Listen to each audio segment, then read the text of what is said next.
말씀은 15절부터 28절까지의 말씀입니다. 우리 길기 때문에 한 절 한 절씩 교독하고 나머지 절은 합독하도록 하겠습니다. 요한복음 1장 15절부터 28절까지 제가 먼저 읽도록 하겠습니다.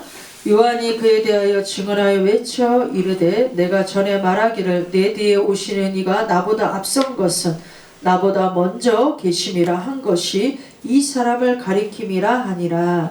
우리가 다 그의 충만함을 받았으니 그의 은혜로라. 율법은 모세로 말미암아 주어진 것이요 은혜와 진리는 예수 그리스도로 말미암아 온 것이라. 본래 하나님을 본 사람이 없으되 아버지 품속에 있는 독생하신 하나님이 나타내셨느니라. 유대인들이 예루살렘에서 제사장들과 레위인들을 요한에게 보내어 내가 누구냐 물을 때에 요한이 증언하여 이러하니라.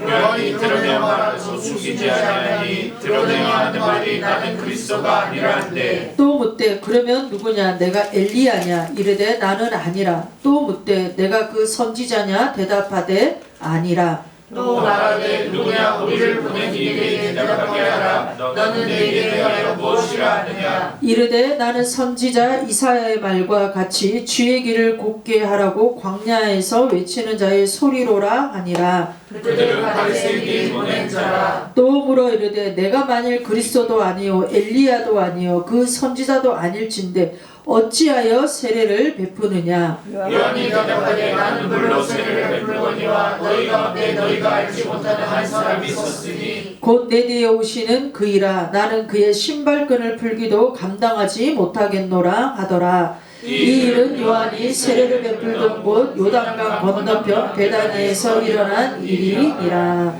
아멘. 아멘. 읽은 본문의 말씀을 가지고 예수님의 신실한 증인 침례 요한이라는 제목으로 은혜를 나누겠습니다. 성경 66권 중에서 가장 어려운 책이 어떤 책이냐라고 한다면 요한복음을 말할 수 있습니다. 제가 지난 시간에도 말씀을 드렸지만 요한복음은 고기를 씹는, 고기를 먹는 그런 부분이다라고 말씀을 드렸습니다. 사실 고기를 먹는 것은 아무나 또 사실 먹을 수 있는 게 아니에요. 굉장한 소화력이 있어야 되고 고기를 씹으려면 튼튼한 치아 또한 있어야 되기 때문에 그러니까 이건 아무나 먹을 수 있는 것은 아니지만 그래도 우리가 하나님을 믿고 믿음의 생활을 한다면 반드시 이 요한복음에 대해서는 우리가 한 번쯤은 묵상해보고 한 번쯤 이런 강의를 들어봐야 된다라고 생각을 합니다. 요한복음은 21장으로 되어져 있습니다. 그 중에서도 1장이 가장 중요한 부분이고 그 1장 중에서도 1절부터 18절까지가 아주 핵심 구절이다 라고 말씀을 드렸습니다.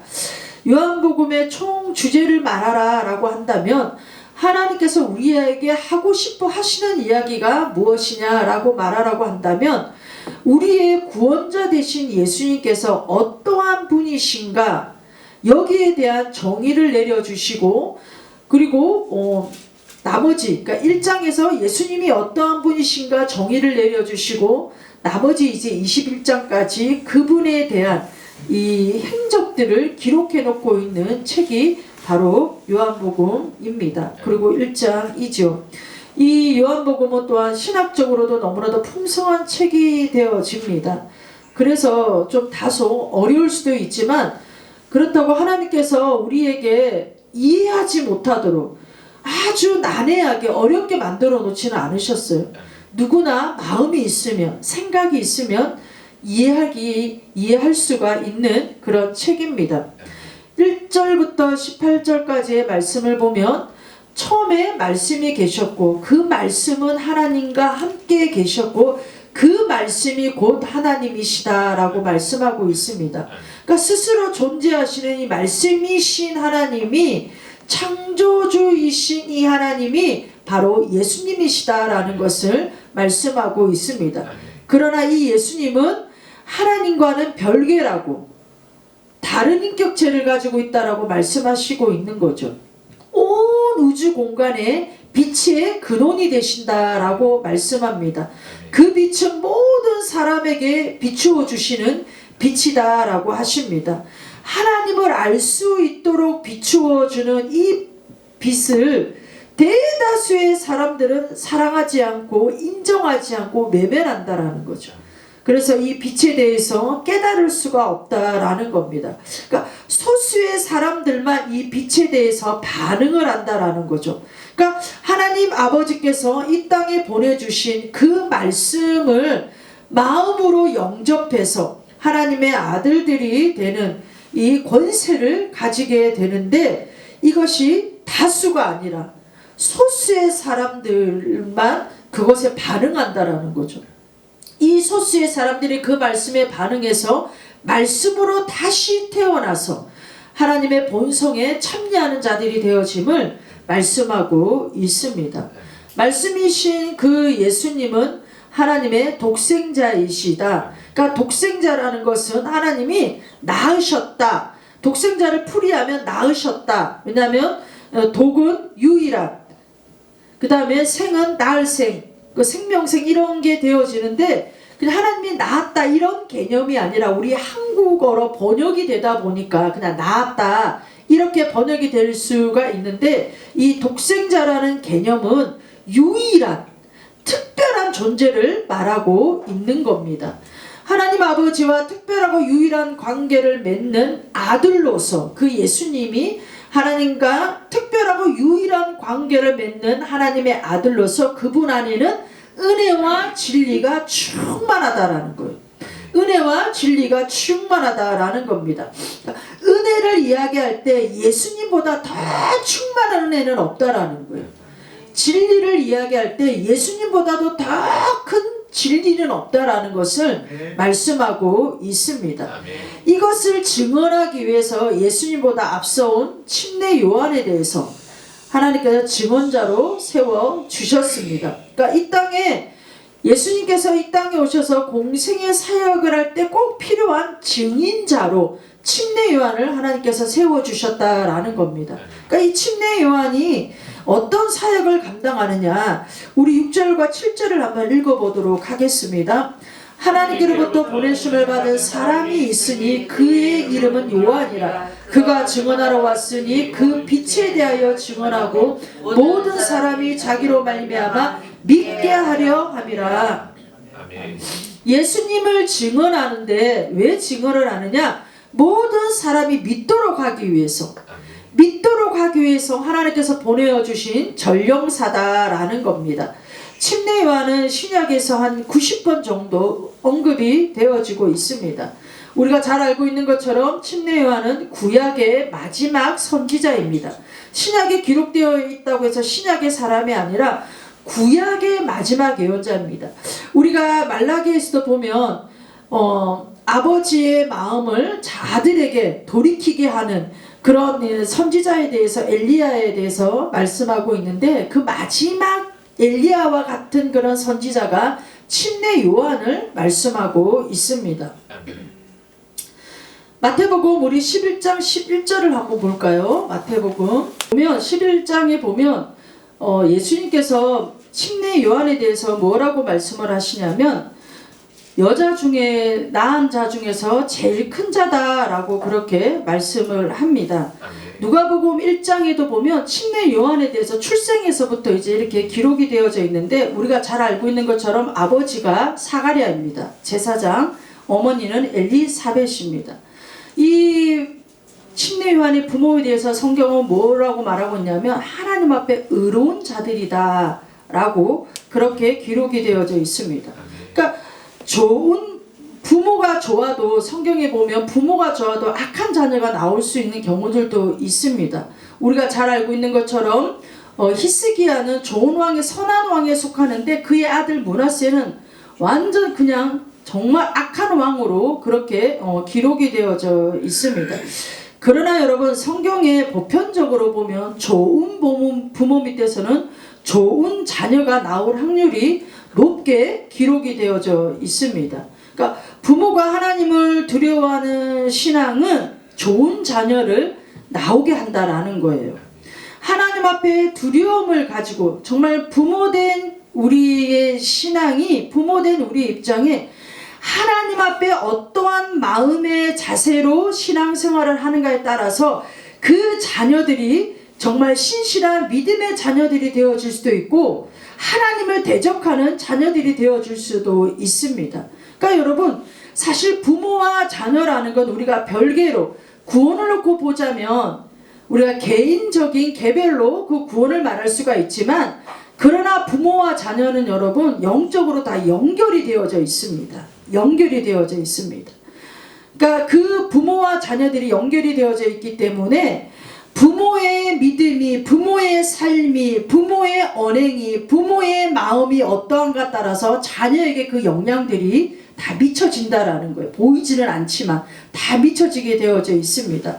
제가 이제 목회자들하고도 상담할 때가 있는데 뭐 어떤 목사님 때문에 누구 때문에 마음이 아프다, 시험에 든다 막 그런 말하면 저는 항상 그분들에게 이런 말을 해줍니다.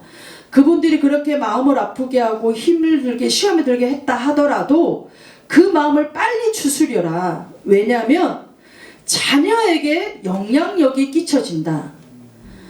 나도 힘들고 어렵고 누구에게 마음이 상할 때가 있지만 그 마음을 빨리 털어내어 버리는 것은 내 자녀를 생각해서 나는 그 마음을 오래 가지는 않는다. 내가 나쁜 마음, 시험에 드는 마음을 가지면 가질수록 그 영향력이 우리 자녀들에게 흘러가기 때문에 나는 자녀들을 생각해서 그 마음을 빨리 정리를 한다. 이제 이런 말들을 가끔씩 해드립니다.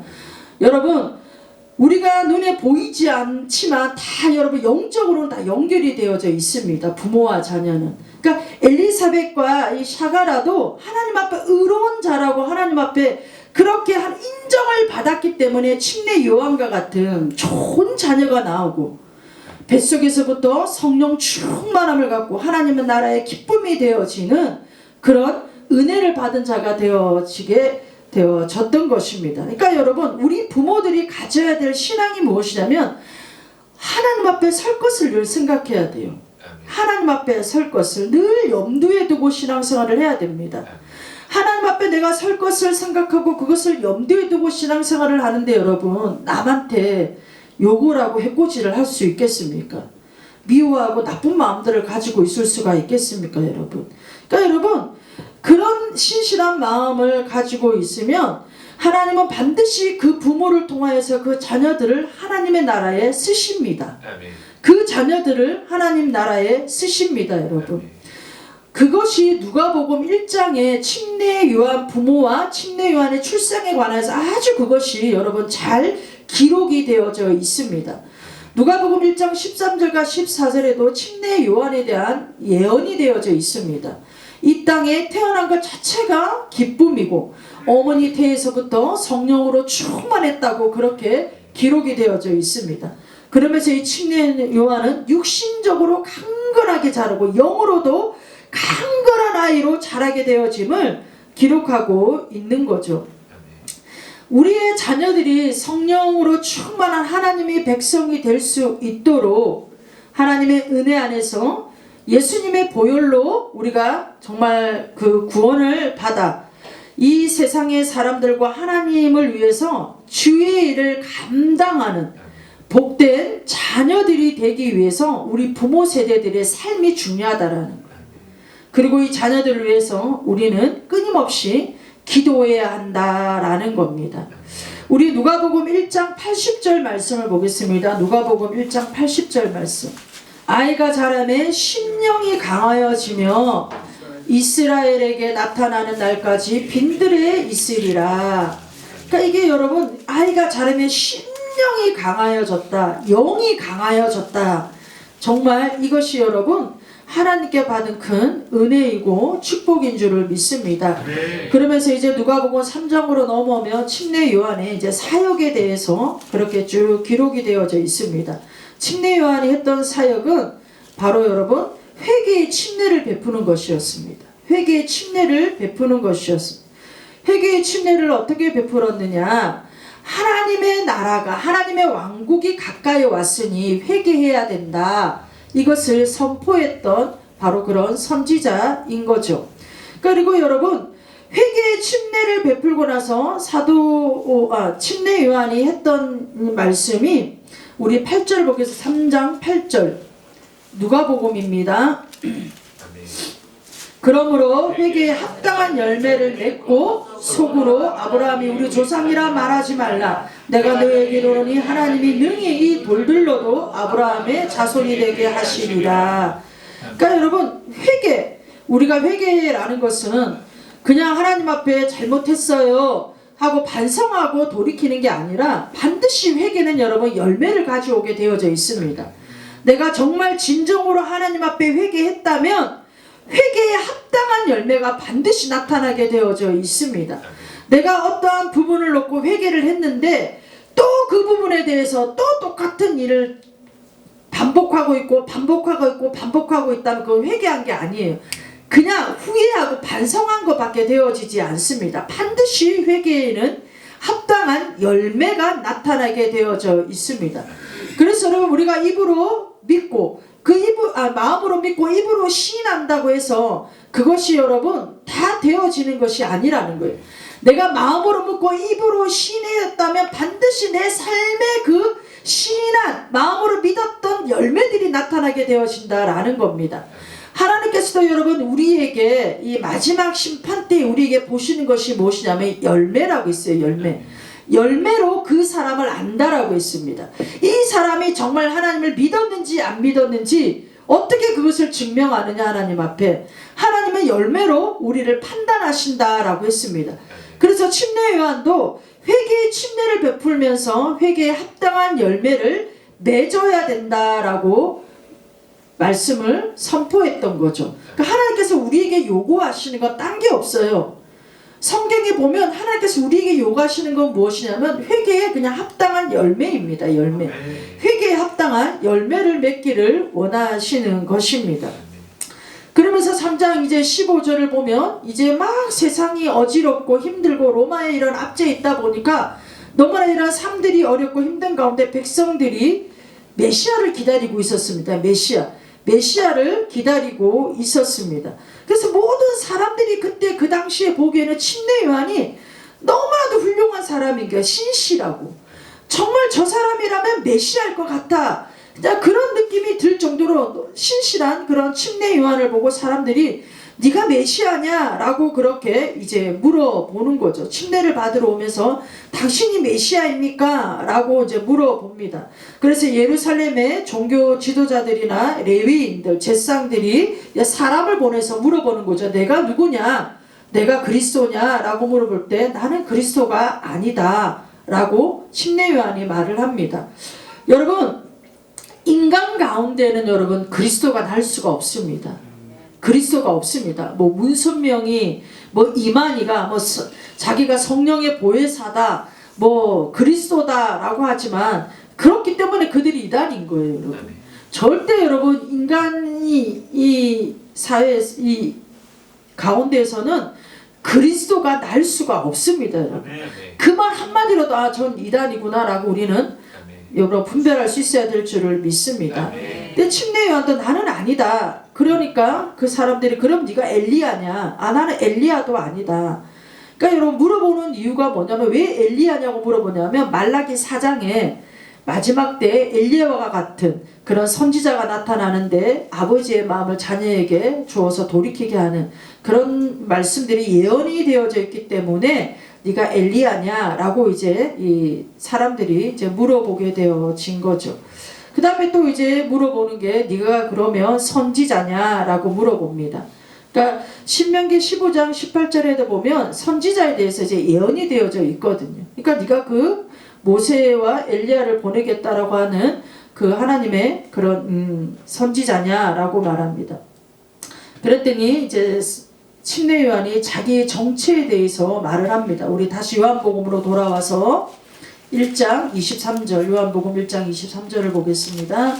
이르되 나는 선지자 이사야의 말과 같이 주의 길을 곱게 하라고 광야에 외치는 자의 소리로라 하니라. 그러니까 자기 정체에 대해서 말하는 거예요. 나는 주의 길을 곱게 하는 자다. 이게 나의 정체다 라고 말합니다. 그러니까 주님이 나타나셔야 되는데 주님이 나타나셔야 되는 길이 막 왜곡이 되어져 있는 거예요.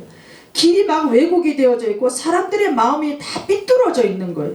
그러니까 이 사람들의 마음을 하나님께로 돌이켜서, 이 사람들의 마음을 아버지께로 돌이켜서 메시아가 나타나실 때에 정말 그 마음이 곧게 되어서 정말 그분을 메시아로 받아들일 수 있도록 그렇게 하는 것이 내가 이 땅에 보내심을 받은, 내가 이 땅에 온 지금 내가 있는 바로 그것이 증거다라고 말하고 있는 겁니다. 이 말씀이 우리가 잘 알고 있는 것처럼 이사야 40장에 잘 예언이 되어져 있습니다. 그러니까 예수님을 맞이할 수 있도록 광야에 외치는 자의 소리로 나는 그렇게 부름을 받았다라는 것을 말하고 있는 겁니다.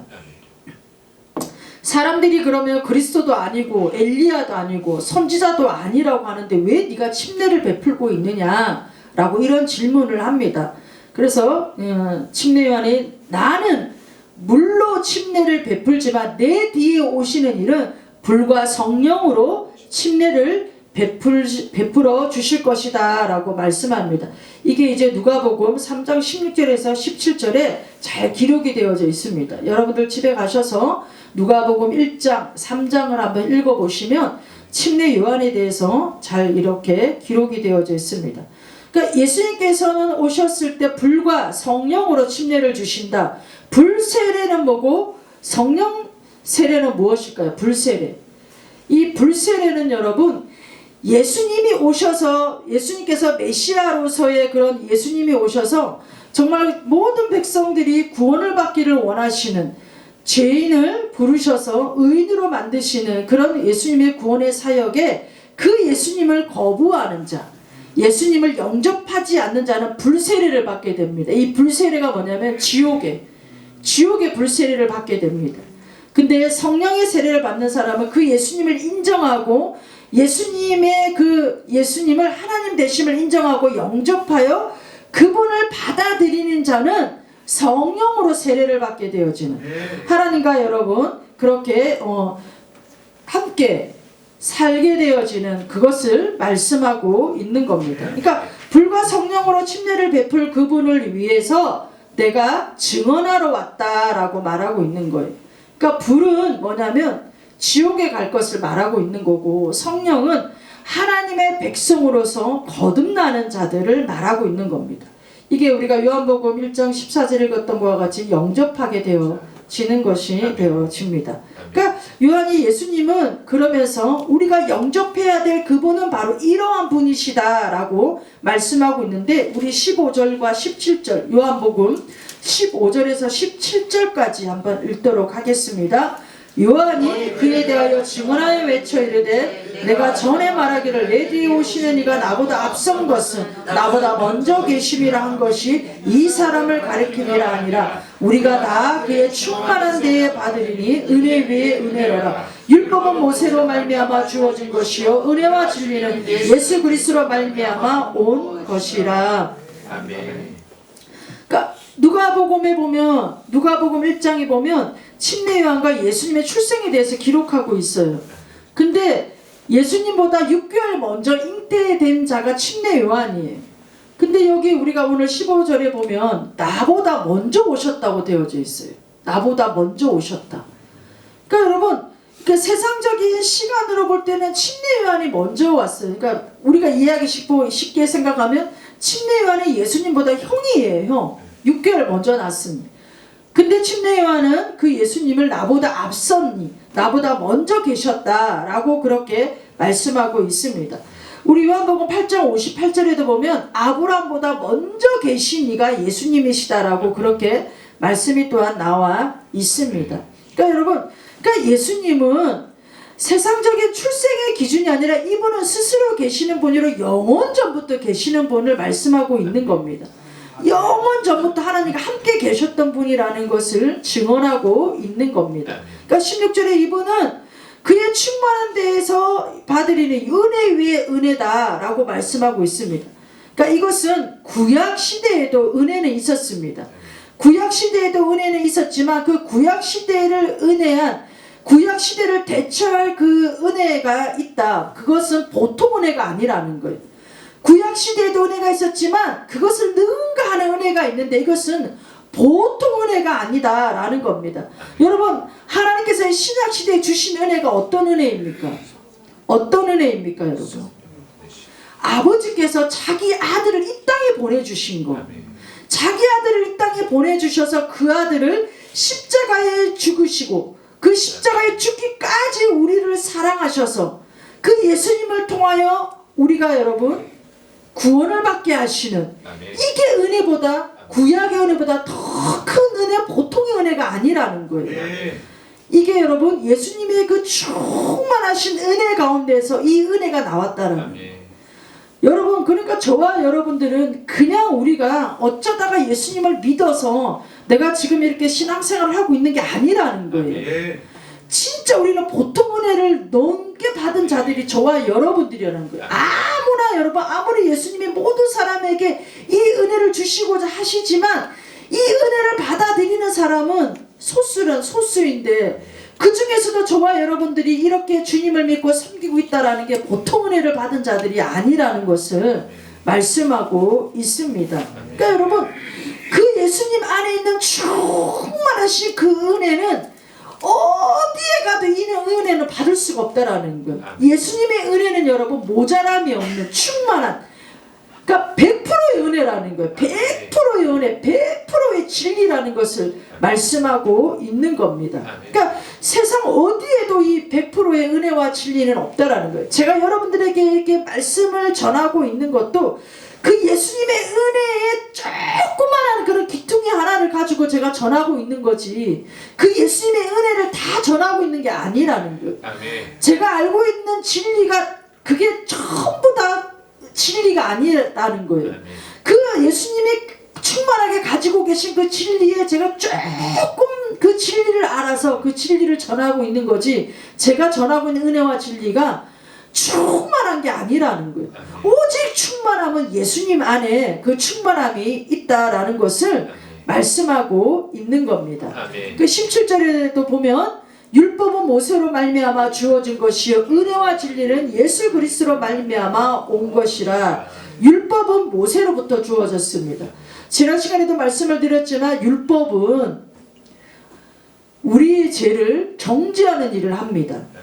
너 이런 죄가 있지, 너 이게 더러운 게 묻어있지 하고 정죄를 할 뿐입니다, 여러분. 그러나 정죄를 할 뿐이지 고칠 수는 없어요. 그냥 한마디로 우리에게 너가 이런 죄가 있다라고 지적을 한다라는 거죠. 근데 그 율법은 우리를 고칠 수가 없습니다. 근데 예수님 안에 있는 은혜와 진리가 그 율법으로 말미암아 우리가 받았던 그 정죄함을 고치신다라는 거예요. 그 정죄를 고치신다라는 거예요. 율법은 여러분 고칠 능력이 없어요. 우리의 죄를 고칠 능력이 없습니다, 여러분. 그래서 계속 그냥 정죄만 하는 거예요. 근데 예수님 안에 있는 은혜와 진리는 여러분 고치는 은혜와 진리라는 거예요. 그 은혜로 우리를 고치고 그 진리를 우리를 바르게 한다라는 겁니다, 여러분. 이게 여러분 정말 저와 여러분들에게는 정말 감사해야 될 겁니다, 여러분. 만약에 저와 여러분들이 구약시대에 태어났다면, 우리가 정말 이 땅 가운데 예수님의 이 복음이 평만하게 전파되기 전에 우리가 태어났다면 여러분, 그냥 우리는 노예로 노비로 살다가 그냥 예수님도 모른 채 어쩌면 죽을 수 있는 그런 우리들의 운명이었는지도 모르죠.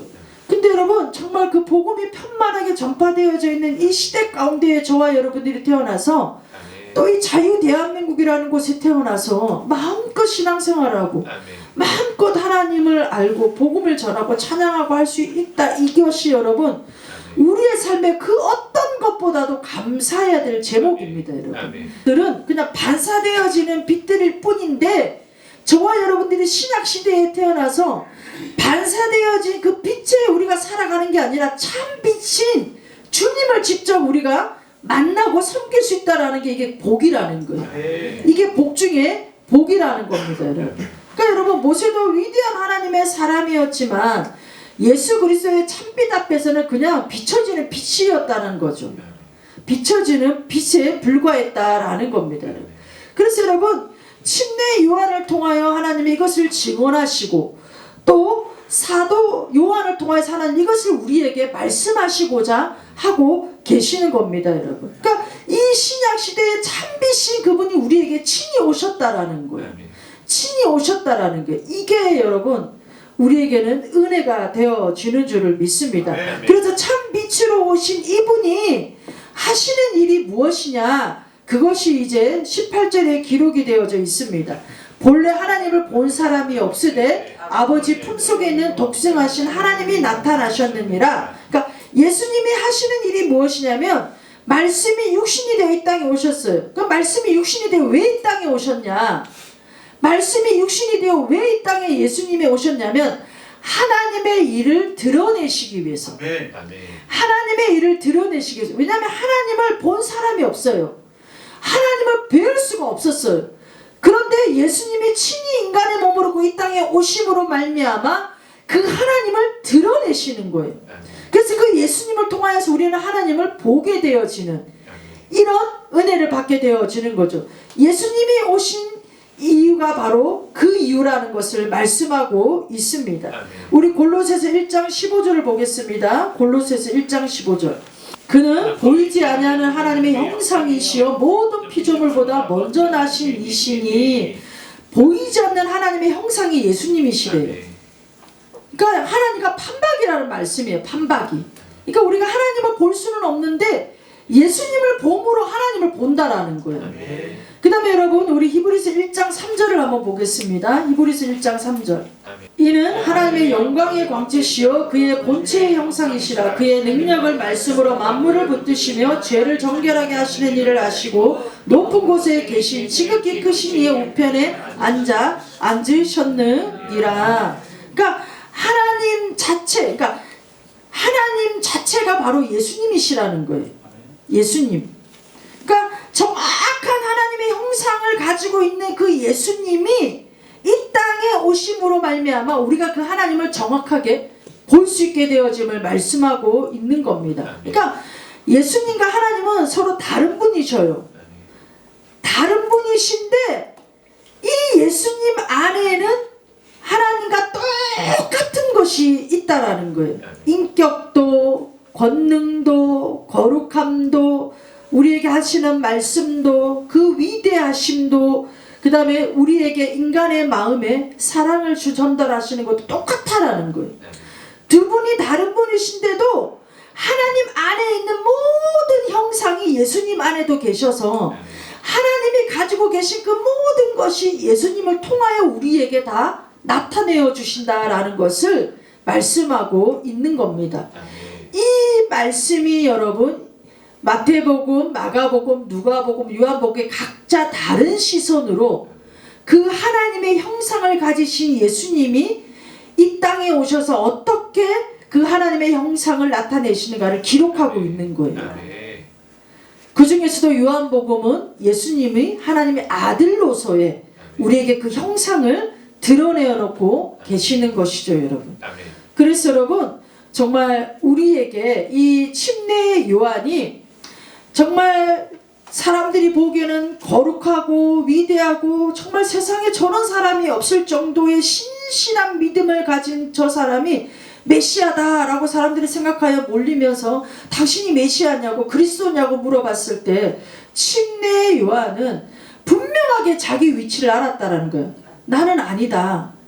나는 증언하러 온 자일 수밖에 없다라는 것을 말하고 있는 겁니다. 그러니까 여러분 정말 우리가 신앙생활을 할 때에도 우리의 위치를 아는 것이 너무나도 중요한 겁니다. 우리가 우리의 자신의 위치를 안다면 교만해질 수도 없는 거예요, 여러분.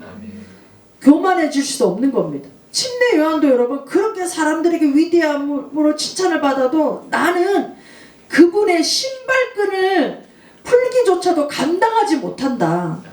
그분은 흥하여야 되지만 나는 쇠하여야 된다.